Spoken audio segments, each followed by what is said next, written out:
मैंने कोड के अल्फाज गुल खान को दोहरा कर सुनाए। ये 2 जुमले थे। एक जुमला मुझे बोलना था, जिसके जवाब में एक जुमला अपने हैदराबाद वाले जासूस मुजाहिद ने बोलना था। उसके जवाब में फिर मुझे एक कोड का जुमला अदा करना था। मैंने गुल खान से पूछा, सर पर कांग्रेसी टोपी और माथे पर तिलक लगाने की जरूरत तो नहीं? वो बोला, इसकी जरूरत नहीं है, कांग्रेसी वर्कर तिलक नहीं लगाते। अगर कहीं जरूरत महसूस हुई तो अपने आप को कम्युनिस्ट भी जाहिर कर देना। आंध्र प्रदेश में कम्युनिस्ट पार्टी का भी जोर है और भारत में कम्युनिस्ट पार्टी पर कोई पाबंदी नहीं। मैंने गुल खान से हाथ मिलाया। उसने मेरे मिशन की कामयाबी के लिए दुआ की और कहने लगा, मुझे यकीन है कि तुम एलोरा जजीरे की संगीन जेल में कैदोबंद और तशद्दुद की अजियतें बर्दाश्त करने वाले कमांडो को रिहा करवा लोगे, जिसके बारे में किसी को कुछ नहीं मालूम कि वो कौन है और भारतीयों की कैद में कैसे फंस गया। मैंने कहा, मैं इंशाअल्लाह पूरी कोशिश करूंगा कि उस मर्द गाजी को काफिरों की कैद से निकाल कर जहां वो जाना चाहता है उसे वहां पहुंचा दूं। खुदा हाफिज। दिल्ली में अभी सुबह नहीं हुई थी। रात के पिछले पहर सितारे आसमान पर छिलमिला रहे थे,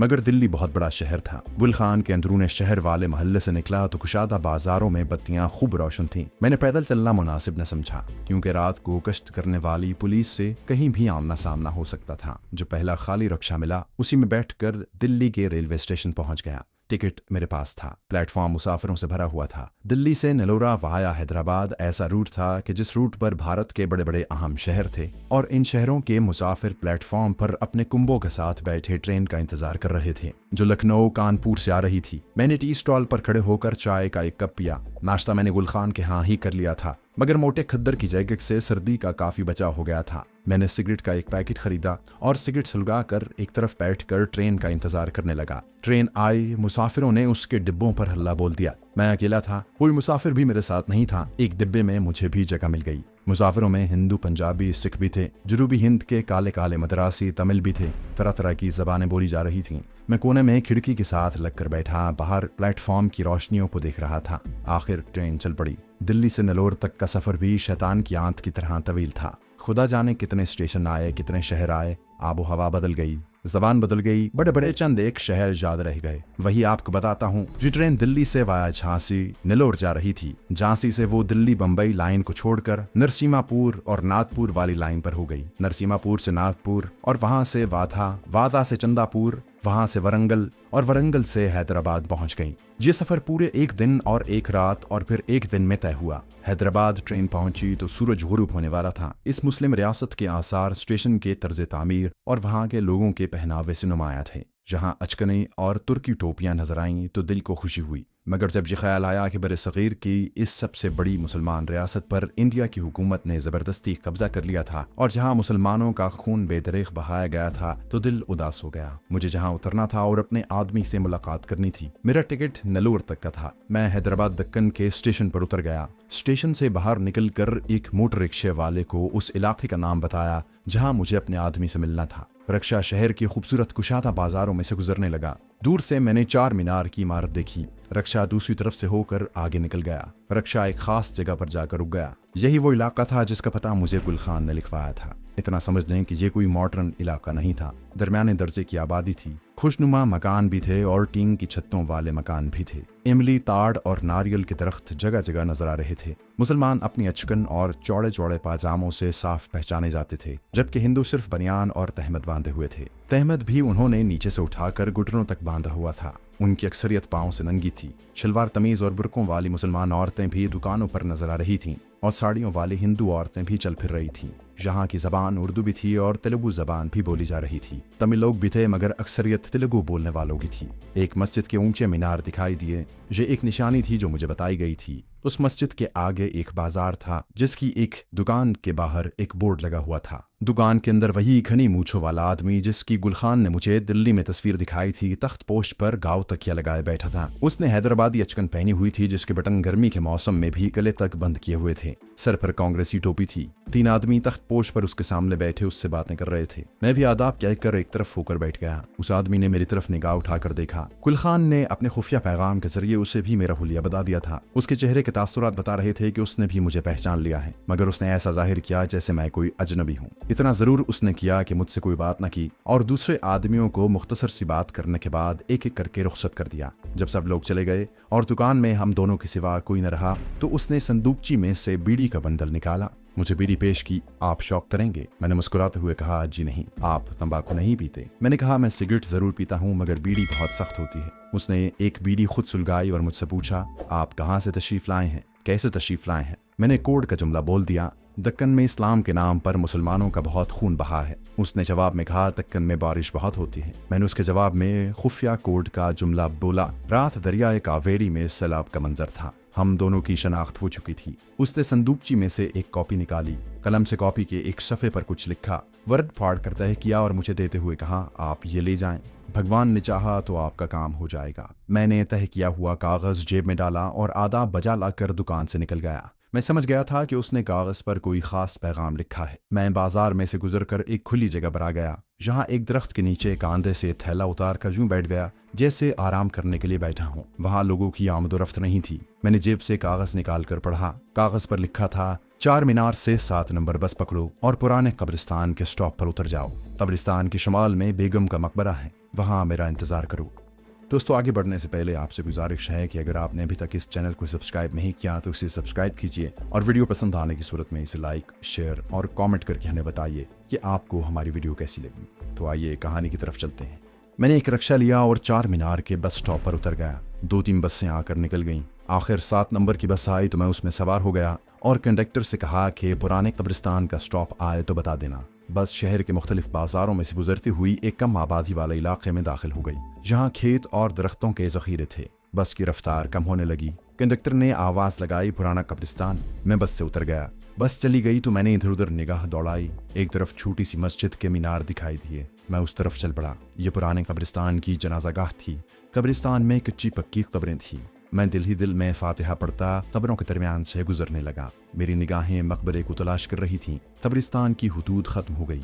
एक तरफ घने दरख्तों में छोटी सी बारादरी नजर पड़ी। मैं वहां आ गया। बारादरी में एक कब्र बनी हुई थी जिस पर सब्ज रंग का गिलाफ चढ़ा हुआ था। कतबे पर आयात शरीफा कंदा थी और जिस बेगम साहिबा की ये कब्र थी उसका नाम लिखा हुआ था। मैं मकबरे की बारादरी में एक सुतून के साथ लगकर बैठ गया। मैंने 2 जानू होकर फातिहा पढ़कर मरहुमा की रूह को सवाब पहुंचाया और फिर अपने खास आदमी का इंतजार करने लगा। इस दौरान सूरज गुरूब हो गया और शाम की स्याही फैलना शुरू हो गई। फजा हबसालूद थी, हवा जैसे बंद थी। मैं बारादरी से उतरकर टहलने लगा। टहलने से कुछ हवा लगने लगी। इतने में मुझे कब्रिस्तान की तरफ से एक आदमी बारादरी की तरफ आता दिखाई दिया। मैं बारादरी की ओट में हो गया। आदमी करीब आया तो मैंने उसे पहचान लिया। ये अपना आदमी था, यानी वही आदमी जिसने मुझे रुक्का लिखकर यहाँ पहुंचने की हिदायत की थी। वो मेरे पास आकर बोला, मेरे पीछे पीछे आ जाओ।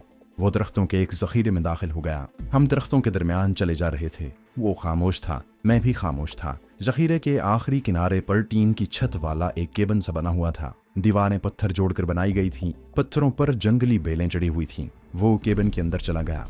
मैं भी उसके पीछे केबिन में दाखिल हो गया। उसने मोमबत्ती रोशन कर दी और केबिन का दरवाजा खुला ही रहने दिया। अंदर हब्स था। फर्श पर चटाई बिछी हुई थी। उसने चटाई पर मुझे अपने सामने बिठा लिया और जेब से बीड़ी निकालकर सुलगाते हुए कहा, विल खान ने मुझे तुम्हारे मिशन के बारे में सब कुछ बता दिया है। हमें इतना जरूर मालूम है कि एलोरा के समंदरी जजीरे की जेल में एक मुसलमान मुजाहिद कैद है और खुफिया पुलिस की अजियतें सह रहा है और उस पर पाकिस्तानी कमांडो होने का इल्जाम लगाया गया है। इसके अलावा हमें इस मुजाहिद के बारे में कुछ मालूम नहीं। मैंने कहा, पहले ये बताएं कि इस जजीरे का नाम एलोरा है या एलोर? वो बोला, इसका नाम एलोर है, सिर्फ एलोर।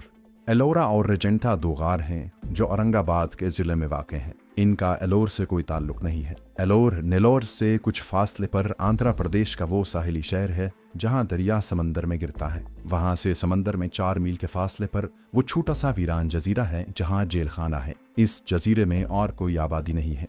सिर्फ जेल के अमले के लोग छोटे छोटे क्वार्टरों में रहते हैं। जेल के वार्डन और अफसर वगैरह रात को स्टीमर के जरिए एलोर शहर में आ जाते हैं। मैंने कहा, क्या एलोर में अपना कोई ऐसा आदमी मुझे मिल सकेगा जो मेरे मिशन के सिलसिले में थोड़ा सा गाइड कर सके और जरूरत पड़ने पर मेरी थोड़ी बहुत मदद कर सके? उस आदमी ने कहा, वहाँ अपना एक आदमी मौजूद है। मैंने तुम्हें इस आदमी के बारे में बताने के वास्ते ही यहाँ बुलाया है। मैंने उससे कहा, क्या ये आदमी कश्मीरी मुजाहिद है? उसने कहा, कश्मीरी मुजाहिद अपने महाज पर भारतीय फौजियों के खिलाफ जिहाद कर रहे हैं। उन्हें इतनी फुर्सत नहीं कि जहां आकर हाथ पर हाथ रख कर बैठ जाएं। एलोर में तुम जिस आदमी से मिलोगे वो आंध्र प्रदेश का मुसलमान है। जैसे मैं यहाँ का रहने वाला मुसलमान हूँ, लेकिन हैदराबाद में हिंदू के नाम से इस्लाम की सरबुलंदी, कश्मीर की आज़ादी और पाकिस्तान की सलामती के लिए काम कर रहा हूँ। हमारे दरमियान इस्लाम का रिश्ता ही सबसे बड़ा रिश्ता है। हम मुसलमान हैं और मुसलमान दुनिया के जिस कोने में भी हो वो अपने मुसलमान भाई की ज़रूर मदद करेगा। और ये तो जहाद कश्मीर और पाकिस्तान की सलामती का मामला है जिसके लिए हमारी जान भी हाजिर है।